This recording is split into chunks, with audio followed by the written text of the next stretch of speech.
Welcome to Stock Art. We learned about the candlestick charts in the previous video. In this video, we are going to learn about stock market trends. Trend is the general direction at which stock market moves.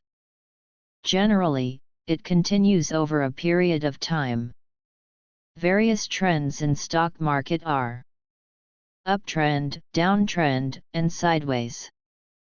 Uptrend is the condition where you could see the chart going like this. Here, the stock creates a low and a high price. Then, the stock comes down to a price higher than the previous low. This price is known as higher low. After this, the stock goes up to a price higher than the previous high. This price is known as higher high. This goes on.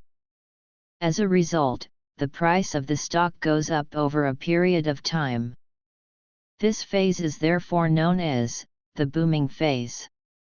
Downtrend is the condition where you could see the chart going like this. Here, the stock creates a low and a high price. Then, the stock comes down to a price lower than the previous low. This price is known as lower low. After this, the stock goes up to a price lower than the previous high. This price is known as lower high. This goes on. As a result, the price of the stock comes down over a period of time. This phase is therefore known as the recession phase. Sideways is the condition where you could see the chart forming like this. Here, the stock is trading in a constant level. It neither creates new highs nor creates new lows but trades within a range. This phase is also known as the consolidation phase. However, the trends won't stay forever, and as a result, reversals can occur at any time, which results in certain patterns in the chart.